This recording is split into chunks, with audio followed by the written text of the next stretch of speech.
I hope everybody is safe and sound and connected. Walaikum assalam, ma'am. All right, I can see 25 to 26 students who have joined in. We'll wait for another few minutes so that the rest of the class can join in. Meanwhile, if you have any questions from Matthew Arnold and Robert Browning. Robert Browning we completed on campus. I believe Matthew Arnold is somebody that we completed yesterday. However, as you know, I take all three sections. So today I had another class with another class in which we talked about Matthew Arnold in much detailed as compared to yours. We also did the sift analysis of the poem of Recu Cat, which was there. So I have posted those recordings in your Google Classroom as well. So you can definitely, whenever you have time and whenever you feel at ease, you can listen to those conversations as well. You'll see that the students are participating as well. So that can have another refreshing impact on your understanding of Matthew Arnold from different perspectives. So today we are going to talk about another poetess, the only poetess that we have in our entire course outline, that is Christina Rossetti. And we are going to read about her personal life and how and what kind of life did she live and what kind of impacts that can be seen in her write-up are due to the fact that whatever she was going through had an impact on her write-up. And we know for a fact that mostly people and writers, they have impact on their write-up, uh, especially the feelings are there, but those feelings could be collective and they can be absolutely personal as well. In romanticism, when we were talking about it, we came across a simplest understanding where experiences were more prominent and prevalent in their write-up. However, if we talk about Victorian poetry, yes, nature description is there. Yes, something that is universal in nature is there. However, the personal feelings are there, definitely, but they are being represented from a societal perspective or social critic is there. So some differences are there. For example, if I ask you a question, how nature has been treated or has been treated by romantics as well as Victorian poets in their poetry, then you should be able to answer this clearly that the poetry romantics wrote was definitely highly imaginative and full of nature descriptions. But for them, nature was something that was very personal because people were still agreeing or understanding the importance of nature. But in Victorian age, you'll see that people have understood the importance of nature, and nature is the light and guide for moving forward, which was initiated by the Romantics and taken forward by the Victorians. So such thematic discrepancies or differences will be there in these writers. So you have to read about these as well at your own. Now, today we are going to talk about Christina Rossetti and her personal life and how she came into being. Now, this is the website that I usually use, and I hope you have understood that this website is fine and you can use it as well. You can see the portrait as well, the spiritual life of Christina Rossetti. इसको Rossetti भी पढ़ रहे हैं, Rossetti भी पढ़ रहे हैं. I'll be calling it Rossetti. As you can see, it says the spiritual life of Christina Rossetti. So that might give you an understanding that her life was definitely inclined towards religion, or she was more of a person, a traditional person who wanted to hold on to religion.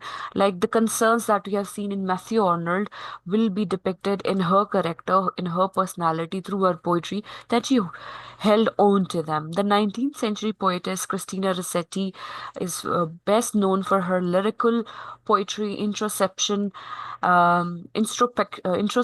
sorry, and religious thematic landscapes. She was not only a poetess but an essayist and religious writer as well, and she has written children literature as well. She has written children poems for children as well.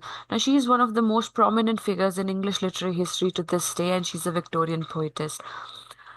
Now, if we talk about her name, you will find that many poetry lovers think of her to be the best of one of the greatest Victorian poets, but her influence, skill, and poetic works rank of the as some of the best of the period. She has written Goblin Market, which is till date the most famous work that she has written, and she has inspired generations of feminists. It is also said that we can categorize her poems to be feministic in nature because she's one of those poetess pioneers who started talking about women empowerment, women's sacrifices, women getting their rights, and they should be treated equally, right?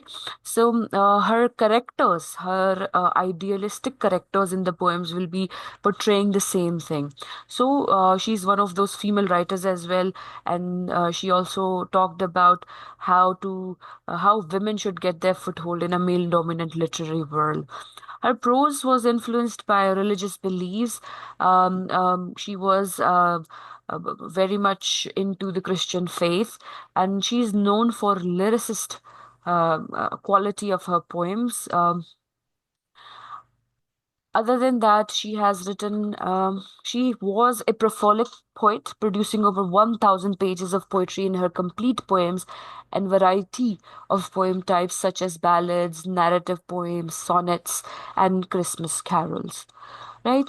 If we talk about some basic life facts, she was born in England, and she always suffered from unhealthy lifestyle because in Victorian age, I did tell you that it was the best of times and it was the worst of times, and women and children and everybody was exposed to these contaminated waters and airs and surroundings and environment. They had unstable health. So she had the same issues. She always suffered from unstable health all her life. Her famous collection is called Goblin Market and Other Poems, and she's one of the well-loved poetesses of her time, and she died of cancer. She was just a teenager when she, for the first time, published her poems. Her father was Gabriele Rossetti, and he was an Italian poet, and he lived in exile in the city of Vasto. Her brother is very famous, that you perhaps have studied in some other courses as well, Dante Gabriele Rossetti, who was part of Pre-Raphaelite brotherhood, and he was a painter and a poet as well.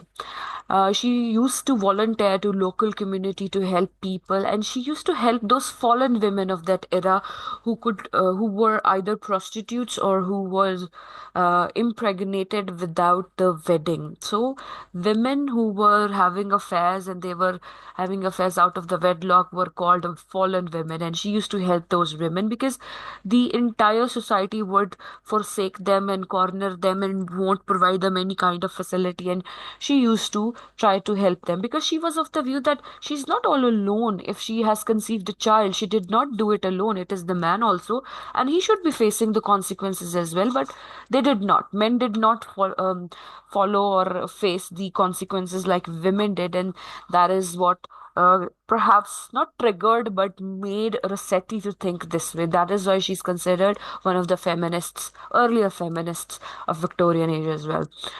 She went under a test as well for cancer treatment that was called mastectomy, but it did not made her survive much longer. She only survived 2 years after this, and then she died of cancer.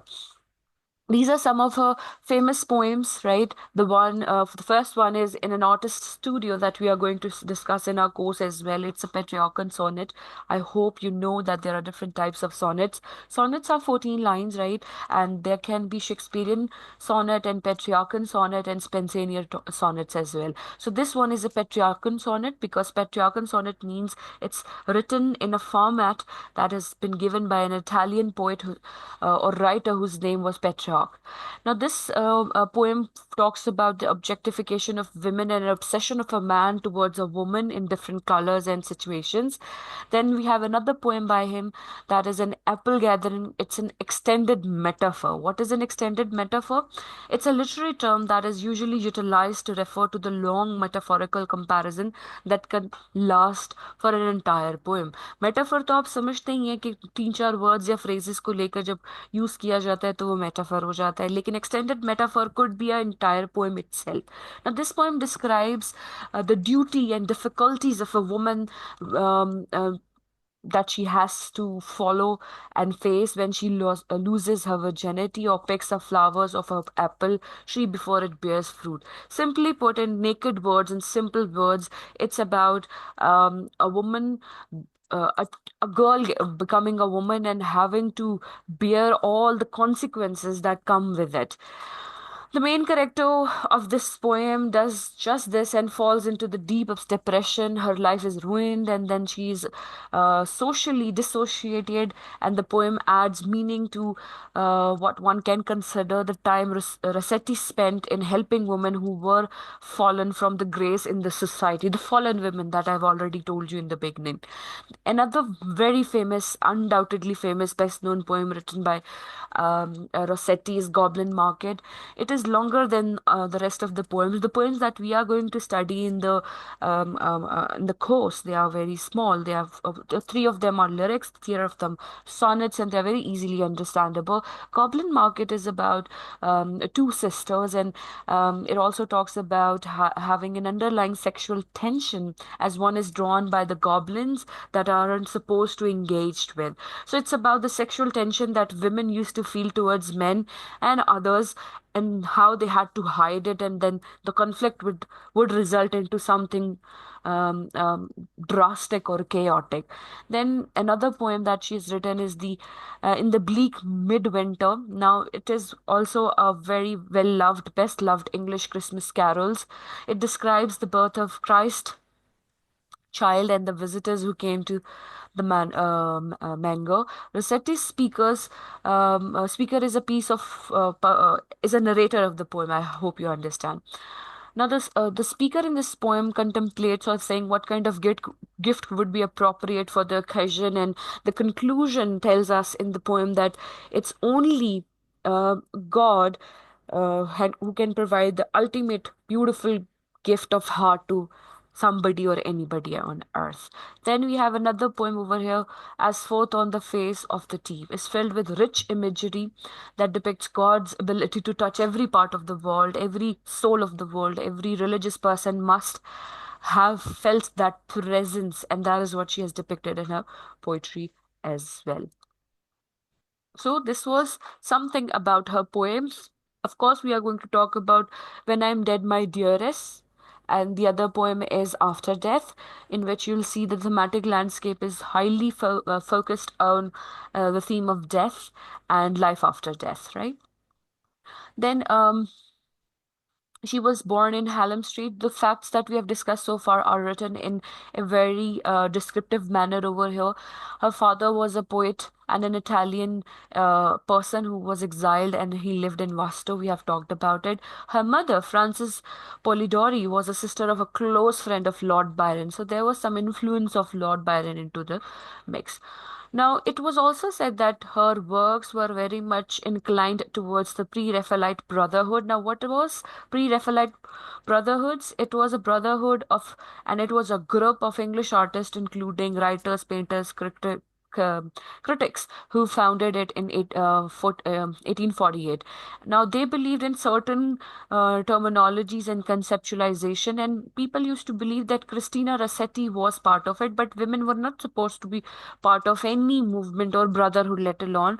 But you will see that there are some consequences or some repercussions of her being attached and linked to Dante Gabriele Rossetti. Dante is the brother who is part of Pre-Raphaelite Brotherhood. So you'll see some influences in her write up as well.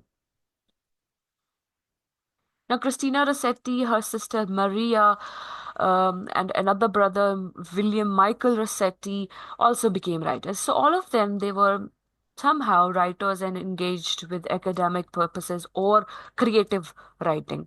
As a young girl, she really was educated at home by homeschooling was there. She loved fairy tales and novels, and she took much great inspiration from John Keats' poems. Matthew Lewis, Anne Radcliffe, and others were also there. Then, all of a sudden, after some time, when she was being educated and having the best time of her life, she went through an experience which was the financial constraints and difficulties, because her father was not able to provide for them anymore because he was mentally and physically unwell to do his job. So he had to quit, which forced the mother of Christina Rossetti and Rossetti herself to become a helping hand or a teacher or somebody who could help in different manners in order to provide for their family. So this stressful home created a situation for Rossetti to break down, and she had a nervous breakdown, a mental breakdown, and then she was only 14 years old, and then she was forced to leave school. So her happy lucky go, or her safe zone, was destroyed all of a sudden at the age of 14. Then literary career, of course, she started writing in a under the name, under the pseudonym of Ellen Eleni. Her first two poems were published in Literary Magazine and the Germ, a pre-Raphaelite journal. So she used to publish in these such journals through different names, and some other works are mentioned over here that you can read at your own. Her second collection was published in 1866, The Princess's Progress and Other Poems, a fairy tale-like volume that was not quite as well as revived as Goblin Market and other poems. Then she has written a collection for children because she was a teacher. She used to help her family by working as a teacher. So Sing Song by Nursery Rhyme Book is there, which was published in 1874. And particularly, these rhymes celebrated illustrations from the artist Arthur Hughes. During her career, there was a constant debate as to whether Elizabeth Barrett Browning or herself was the greatest and most talented poets of that time. Elizabeth Barrett Browning, who is she? She is the wife of Robert Browning, and she was very famous as well. So there was a contest or a competition between these two, Christina Rossetti and Elizabeth Barrett Browning. Right? So relationships की बात की जाए, so she had two offers to get married to, but then she did not marry these two men because of the religious conflicts that she faced, because men were moving forward and she was a staunch believer, so she couldn't move forward with those proposals. As we have already discovered and established the fact that her life was always unhealthy because she was going through many illnesses and everything. So by the time of 1840s, she became ill once more, and then she was facing important crisis of consciousness, which inspired experimentations with the verse as well, because she was going through cancer, and cancer is a nasty disease. So she used to write these ballads, sonnets, and hymns as well, but then they were written in an experimented way. And then she was always in a constant battle with Graves' disease, a thyroid focused autoimmune condition that causes weakness, a fast heartbeat, weight loss, and other symptoms. So these were always contributing towards her hopelessness and the fact that the death will be it, and that will bring this peace that she always deserved, right? Okay, if we talk about, yes, we have talked about it, that Philip Larkin, Virginia Woolf, Elizabeth Jennings, John Keats, Lewis, and Anne Radcliffe, all these were had influence on Christina Rossetti. So this was a little introduction that I wanted to share with you about Christina Rossetti. I hope you have understood a little. Now we'll move forward to one of the poems that she has written. Wait, please. We are going to start with the first one, the easy one, that is Song. It's called Song When I'm Dead, My Dearest. Yeah, let me, because it's a lyric, right? It's lyrical in nature. I would like to have you to listen to it first. Okay, now let's listen first. This is a modern take on the poem. तो इसमें आपको इसकी lyrical quality के बारे में कुछ ना कुछ समझ आएगी. Let's hear it together.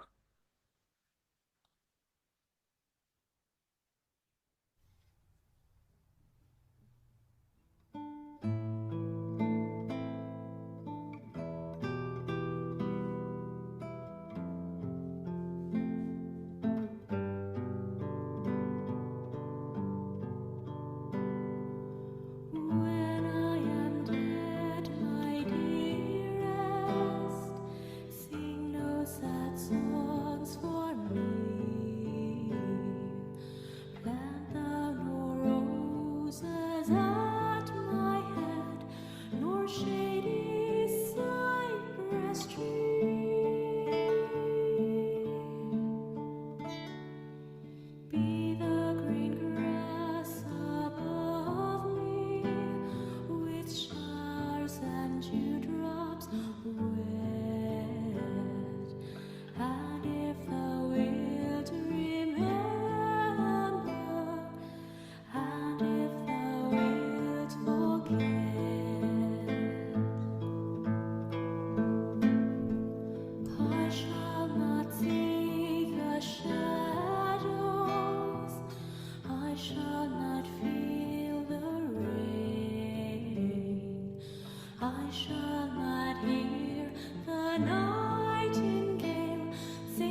that was all. The rest is the chorus and the repetition. You can listen to it. So I would like to know when you listen to it, now that you have listened to it, what does it make you feel? What are you feeling right now?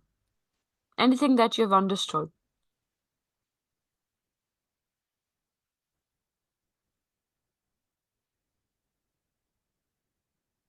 Nothing? Not listening?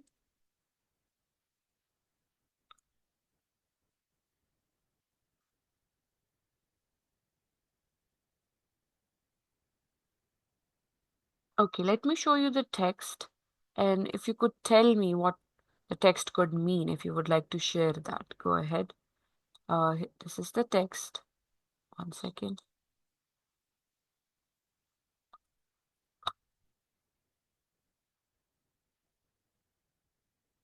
There are two stanzas. ये तो आपको पता चल ही गया होगा, right? First stanza is, when I'm dead, my dearest, sing no sad songs for me. Plant thou no roses at my head, nor shady cypress tree. Be the green grass above me with showers and drops wet, and if thou will remember, and if thou will forget. Any idea who's speaking to whom and what's happening in the first stanza? If somebody would like to share, please go ahead. बताएं क्या समझ आ रही है?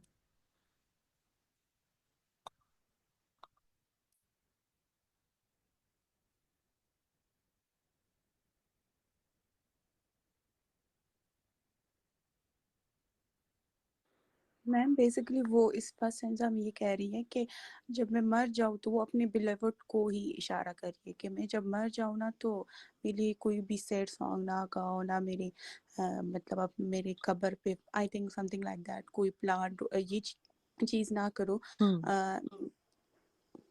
That's correct.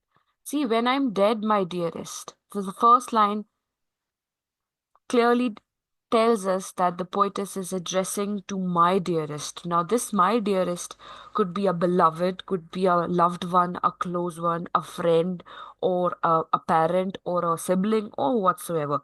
But because we have dearest, then we can definitely mention that she is asking somebody who's very close to her to sing no sad songs for her when she's dead. Now, this is hypothetical, and of course, it's a very intimate as well. The tone is very intimate because my dearest has been pointed out over here, which conveys the affection and tenderness. Then that there is a deep connection between her and this my dearest, because this word is telling you this. So, the mention of death when she says, when I'm dead, it also introduces us to the central thematic point of view of the poem, which is the um, inevitable permanence of death and impermanence of life, that it is inevitable for everybody to die. Everybody will die one day or another, and that is what she has mentioned over here. Then second line says, "Sing no sad songs for me." It is understood that when somebody is dead, so people they tend to sing sad songs for the loved ones, and फिल्मों में शायद आपने देखा. Okay, there is somebody who's turned on their video. Please इसको बंद कर लें because it's being recorded and I have to put it online.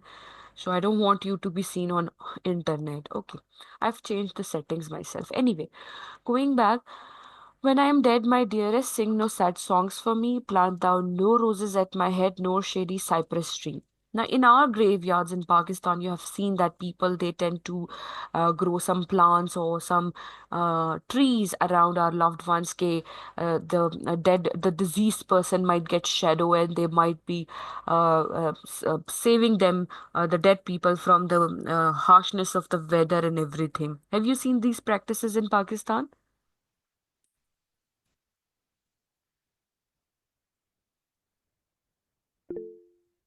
Ji Nida. Yes, ma'am. Ma'am trees का तो नहीं, लेकिन I have seen something similar कि वो they light up candles and वो जो अगरबत्तियां होती हैं स्पेशली, या फूल डाल देते हैं। ते मतलब बेसिकली उनका मकसद ये होता है कि जो डिसीज्ड है उसको शायद फील हो, अच्छा फील हो कि कोई उसके पास आया था, कोई उनके पास कुछ अच्छी चीज रख के गया, इस वजह इस तरह से। Absolutely. So now let's go और back to the जी जी बेटे बताइए सिर्फ। मैम सैड सॉन्ग्स तो सच नहीं, लेकिन बहुत सारे घरों पे जब कोई मर जाता है और उसके लिए जो वो आवाज आवाज से रोते हैं और कुछ बोल भी रहे होते, तो वो हम सैड सॉन्ग में काउंट कर Of सकते हैं। course, I'm trying to make a connection for you to understand that what is happening, but we have to think in her perspective. She's from a Victorian age, and it is common in English people to have flowers on the graveyards and then plant trees over the graveyards. And I've seen this in Pakistan as well, that people go on to the graves and they clean them, put some flowers, agarbattis, and flowery scents are there, and then they try to plant a tree so that there could be a shadow for our loved one that is buried around. So these practices are there as well in Christianity as well. So she says, when I'm dead, this is an hypothetical situation that she's thinking in her head, because she was always ill, so perhaps she always thought about death all the time. So she says, do not sad songs do not sing sad songs for me, and do not plant any roses at my head as well. You don't have to plant or put some roses around my when I'm dead on my grave, and do not plant any cypress trees for me to have some shade. But what you have to be the green grass above me with showers and dewdrops sweat. Right here, she wants to say that be the grass, because grass has the symbol, it's a symbol, and it has the capacity to spread all over. It can actually grow anywhere. It doesn't have to have a certain kind of environment or etc., because grass symbolizes renewal, and it also signifies the cycle of nature. For example, you must have seen that around your house, if there is concrete wall or something and then there is a hole or a crack in it, you'll see that sometimes some sprout is out. And बहुत खराब जमीन पे भी you can see कि grass उग जाती है, because grass में वो कैपेसिटी होती है उन सारी चीजों को बर्दाश्त करके भी बन जाने की और डेवलप होने की. So the speaker says that don't be artificial, right? Don't be artificial flowers and trees, but be natural ones, because green grass comes naturally and it sprouts naturally. Roses को लगाने के लिए हमें कहीं से बीज लाना पड़ेगा, उसे नर्स एंड नर्चर करना पड़ेगा. ग्रास कहीं पे भी उग सकती है. So she wants the dearest, जो पहली लाइन में कहती है, to be this, that this dearest can be the green grass above me. Then last lines देखें, and if thou will remember and if thou will forget. Now it is speaker who's hypothetically telling the dearest that it is totally dependent on you, on the beloved, on the dearest, to remember them or not. She does not want, the poetess does not want this dearest to be stuck on the thought and the feeling of her after she's dead, because she wants her dearest to move on. And of course, life goes on. You can't have people mourning for you all the time and you just stop their life. आप ऐसा कभी भी नहीं चाहेंगे कि आपका loved one जो है वो जिंदगी में आगे ना बढ़े. So it's almost as if, जहाँ पे वो repeat करती है ना, if thou will remember and if thou will forget, she won't mind, she won't judge them, she won't have any complaint about it, because that is what she wants her beloved to do. So the tone over here is very accepting. It's very it's not possessive. It is we can say a little sad, but it does not say that, जैसे हमारे जमाने में होता है ना, मैं मर गई तो तुम किसी से दोबारा शादी मत करना, किसी के पास न जाना. So she is not like that. She's very forgiving and she wants her beloved to move on. पहला स्टेंजा समझ आ गया बेटे?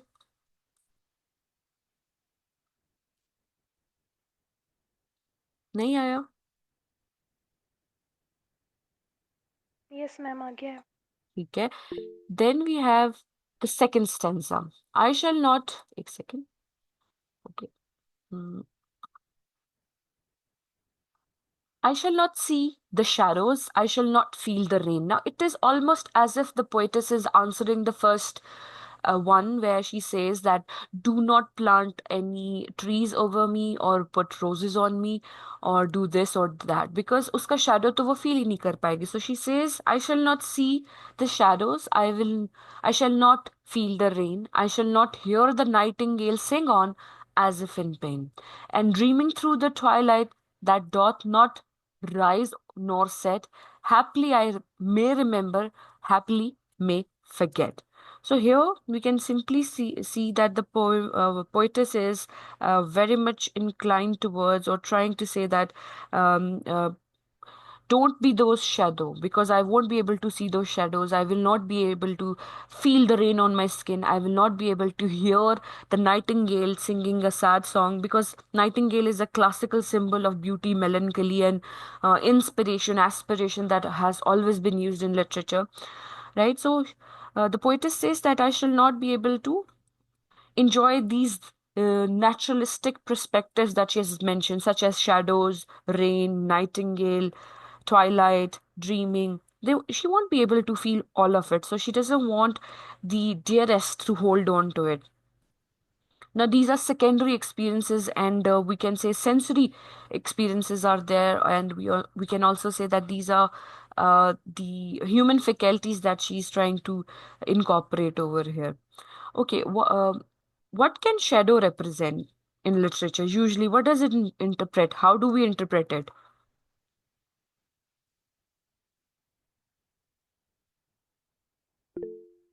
जी बताएं. Ma'am usually with something negative, जैसे कोई बुरी चीज, कोई बुरी फोर्स, कोई आई गेस कोई इवल चीज शैडोज से एसोसिएट की जाती है. मतलब Oh, अच्छे एसोसिएशंस नहीं होती, ज्यादातर नेगेटिव ही होती हैं, yeah. Here, gloomy gloomy type. right. Here we can also conclude a point or come to a point because Victorian woman is in discussion right now. Maybe she always felt like a shadow when she was there in the society, and now she wants to say that I shall not see the shadow because I will be me in my eternal resting peace. Right, so uncertainty is there.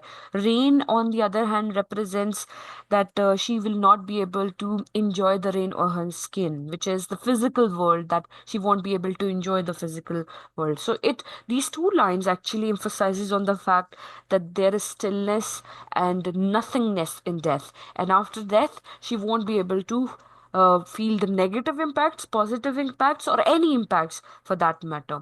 Further on, she says, I shall not hear the nightingale sing on as if in pain. Like I told you, nightingale is a classical symbol that has always been used in literature for beauty, melancholy, and inspiration.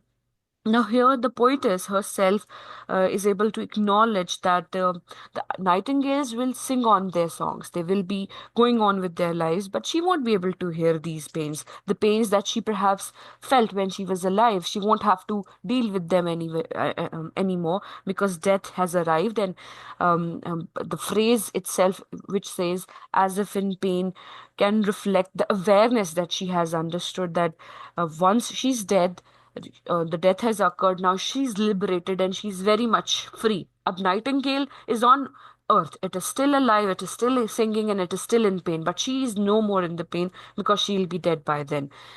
And dreaming through the twilight that doth not rise nor set. Now, twilight represents the fluctuation or the passing of a person from life to death. एक transition की बात होती है. Twilight ऐसा ही time होता है ना कि दिन आता है या रात होती है, तो उसकी बात ये वहां पे करिए. It's a timeless existence over here. And the fact that she has used and dreaming through the twilight. So dreaming suggests that uh, death is there, of course, and that is the eternal place that she has to be there. But then she won't have to dream about it. She will be in nothingness and she will not have to dream about it. Death dot not rise nor set. Now, this line, dot matlab does hota tha, that does not rise nor set. So because she won't be able to see twilight, ना तो उसकी rising देख पाएगी ना setting देख पाएगी, तो एक beyond जो life cycle चीजें हैं, she won't be able to understand them. happily I may remember and happily may I forget. So happily यहाँ पर it doesn't mean happily. It can mean perhaps I may remember and perhaps I may forget. अब देख रहे पहले वाले stanza में भी वो इसी तरह से वर्ड्स यूज करती है. सो यहाँ पर she is saying that there is a possibility that in death she might not remember, she might remember, she's not sure because she doesn't know what uncertainties are waiting for her after the death. ठीक है. So all in all, the entire poem is, we can say, uh, based itself on the theme of death, and death is not a foe but a friend. It's almost as represented as a force of liberation, because the poetess will be in the nothingness or maybe uncertain waves which will help her calm her nerves while she could not feel those on earth. Then nature's cycle is there, that one thing follows by another one and it has to happen. जैसे twilight का आना जाना, shadow और rain and nightingale, सच चीजों के बारे में बात करना. And then of course detachment की बात हो रही है, that she wants to detach herself from the worldly or earthly connections because she's moving towards something more eternal. And then the fact that she finds after life or after death का जो time है वो sorrowless होगा, और उसको ये शायद याद रहे और उसको शायद याद ना रहे. So if we conclude the entire poem, this poem is also called a song, and it is also called When I Am Dead, My Dearest.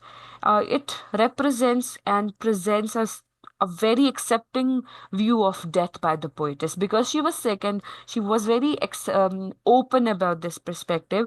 Now, she is rejecting the usual practices जो होती है ना, कि जहाँ पे trees लगाए जाते हैं, plants, she's rejecting those. And she has given vivid imagery in the poem, and the tone is detached yet very much calm in its nature, and it talks about what will happen once she is dead. So it's hypothetical in nature. I hope the poem is clear in your mind. कुछ समझ आ गई? Yes, ma'am. Okay, now let's take a look at the same poem from the perspective of SIFT. आपने देखा होगा मैं अक्सर class में SIFT की बात करती हूँ. चले आज मैं आपको, शायद मैंने दिखा भी दिया लेकिन दोबारा बता देती हूँ कि SIFT मेथड में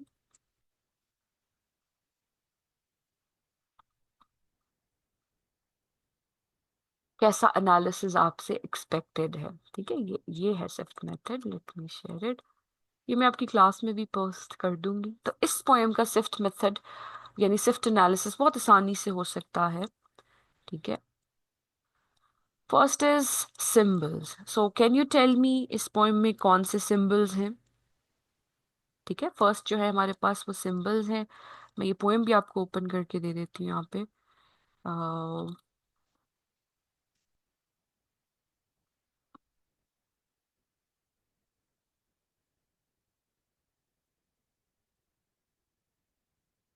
चलो, पहले स्टेंजा में do we have any symbols?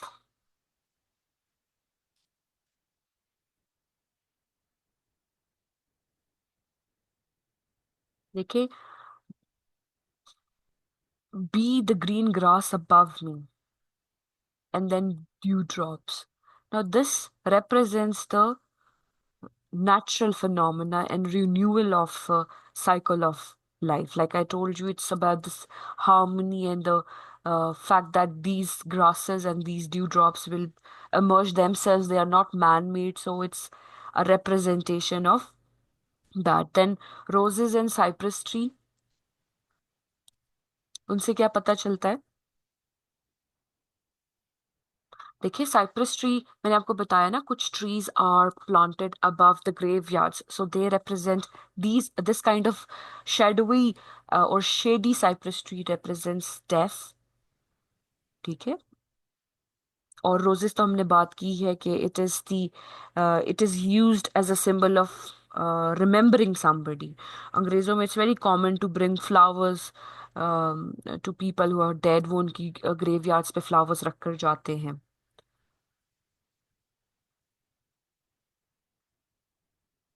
What about the second stanza? Any symbols that you can see?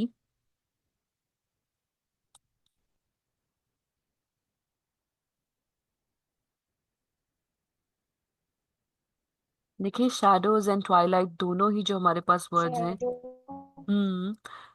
Shadow represents, like Nida told us clearly, that it represents that there is something dark, something reflective. यहाँ पर हमारे पास shadow or twilight represents the detachment that I've been referring to. And then we have the nightingale. Nightingale represents and symbolizes the melancholy and the beauty and the sorrows and the pain that it goes through. तो ये हमारे पास shift methodology में जो पहला part होता है बेटे, वो होता है सिंबल्स, जो आपको मैंने बता दिए. फिर हमारे पास इमेजेस आते हैं. इमेजेस क्या होती हैं? जिसमें सेंसरी डिटेल्स यूज होती हैं, जैसे sight, sound, taste, odor and texture. Now let's look at the poem once again and look for some images. Images जो हैं वो ऑडिटरी भी हो सकते हैं, विजुअल भी हो सकते हैं, टाइमलेस इमेजरी भी हो सकती है. So let's talk about auditory imagery. Do we have any auditorial link, sorry, auditory imagery in the first stanza?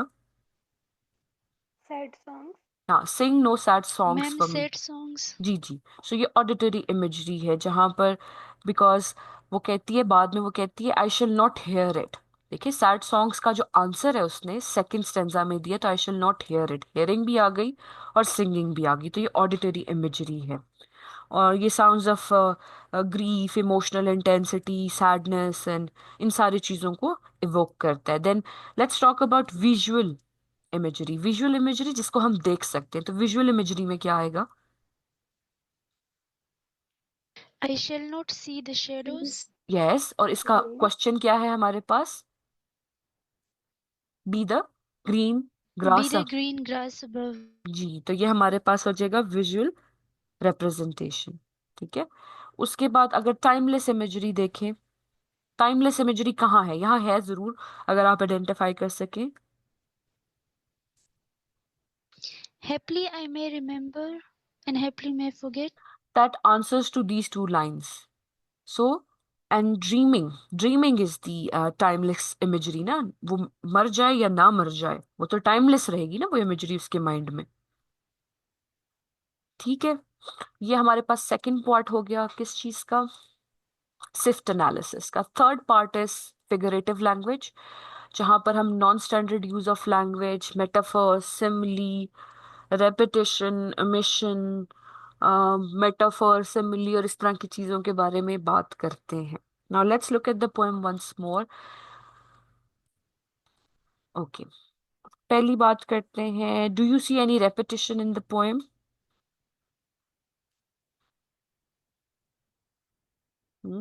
कोई रेपिटेशन हो?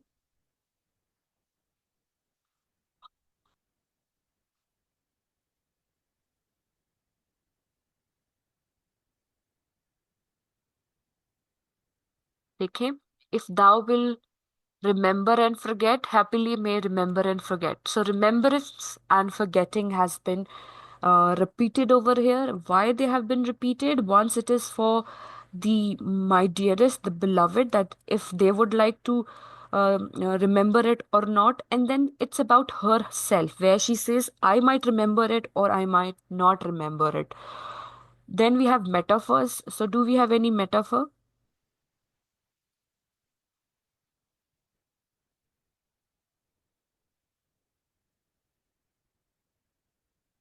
ओके, चले, मेटाफर नहीं मिल रहा तो पर्सोनिफिकेशन बता दें, if there is any personification.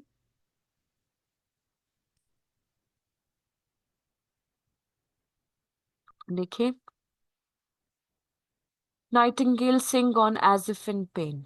Right. Nightingale pain में है या नहीं, ये ह्यूमन करेक्टरिस्टिक उसको दी गई है, so this is personified. Then we have tone and theme, जो कि हमारा अगला पार्ट होता है SIFT analysis का. tone, discuss the tone taken by the author, and then what is the message and theme of the story. So tone and theme. So this is SIFT literary analysis strategy for you. अच्छा, tone क्या है हमारे पास poem की? यहाँ पर मैंने आपको बताया था एक्सेप्टेंस है, कि beloved can move on in his life or her life. ठीक है. And it is very tender, very affectionate, yet she wants detachment. ये होगी इसकी टोन। थीम्स की बात करें तो थीम्स मैं आपको बता ही चुकी हूँ। So that was your SIFT analysis. इस तरह से बेटे ये जो हमारे पास विक्टोरियन पोएम्स हैं, बिकॉज बहुत शॉर्ट है, तो इनका सिफ्ट एनालिसिस आपके एनालिसिस में इंफॉर्मेशन ऐड करेगा जो कि आपको हेल्प करेगा in the long run. Have you understood the SIFT analysis strategy? Yes ma'am. ठीक है, यस मैम। राइट। इसके अलावा इसी ऑर्गेनाइजर में ये मैं पोस्ट कर देती हूँ क्लास में, और भी बहुत कुछ है जो आपको हेल्प कर सकता है कि रिटोरिकल एनालिसिस कैसे करते हैं, टीपी कास्ट पोइट्री एनालिसिस कैसे करते हैं। टीपी कास्ट भी आप करते हुए आ रहे हो, देखिए टाइटल के बारे में भी बात करते हो, पैराफ्रेज भी करते हो, कॉनोटेशनल मीनिंग भी होता है, एटीट्यूड एंड शिफ्ट्स की भी बात करते हो, तो ये आपने देखना है। ये बहुत आसान है, ये आपको बहुत हेल्प करते हैं। ये in Western countries, they teach these terminologies and strategies in high school, right? So I got to know about these, I think, few years ago. I didn't know them myself, so they are very helpful. So that'll be all for today.